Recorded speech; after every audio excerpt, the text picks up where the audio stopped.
নমস্কার, গুরু কৃপাই কেবলম। আজকের আলোচনার বিষয় হচ্ছে পূর্ব ফাল্গুনী নক্ষত্র। আমাদের যে 27টা নক্ষত্র আছে, বিগত কয়েকদিন আগে 10 নম্বর নক্ষত্র নিয়ে বলেছি। আজকে পূর্ব ফাল্গুনী নক্ষত্র 11 নম্বর নক্ষত্র। পূর্ব ফাল্গুনী নক্ষত্র হচ্ছে শুক্র গ্রহের নক্ষত্র। এই শুক্রের নক্ষত্র পূর্ব ফাল্গুনী নক্ষত্রে যেসব জাতক জাতিকাদের জন্মগ্রহণ করেছে পূর্ব ফাল্গুনী নক্ষত্রে, তাদের নিয়ে দু একটি কথা বলছি। আপনারা নিজেরাই জেনে নিন পূর্ব ফাল্গুনী নক্ষত্র হলে জাতক জাতিকাদের কী প্রভাব পড়ে। পূর্ব ফাল্গুনী নক্ষত্রে জন্মগ্রহণ করলে জাতক বা জাতিকার আর্থিক সচ্ছলতা থাকে।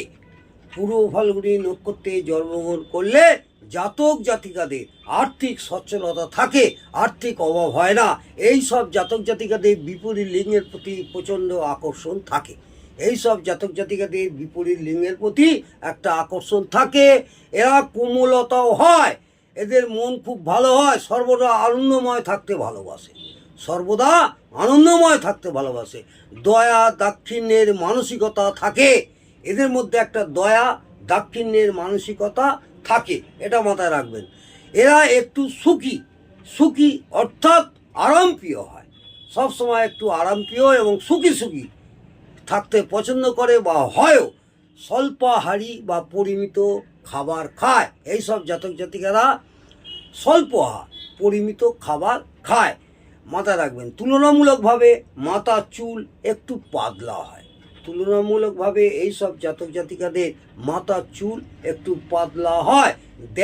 ধ্যান পছন্দ করে, এদের মধ্যে একটা ধ্যানের মনোভাবও থাকে। বুদ্ধিমানও হয়, নাম যশ প্রতিপত্তিও থাকে। এইসব জাতক জাতিকাদের নাম যশ প্রতিপত্তিও থাকে এবং এইসব জাতক জাতিকাদের অনেক লোকই এদের ভালোবাসে এবং অনেকের কাছে এরা প্রিয় হয়ে ওঠে। আজ পূর্ব ফাল্গুনী নক্ষত্র 11 নম্বর নক্ষত্র, শুক্রের নক্ষত্র। এই পূর্ব ফাল্গুনী নক্ষত্র নিয়ে আলোচনা করলাম। আগামী দিনে আপনাদের উত্তর ফাল্গুনী নক্ষত্র নিয়ে আলোচনা করব, 12 নম্বর নক্ষত্র। আজকে এই পর্যন্ত। যদি ভালো লাগে অবশ্যই সাবস্ক্রাইব, কমেন্ট এবং লাইক করে আমাকে উৎসাহিত করবেন। আশা করব আপনাদের ভালো লাগবে।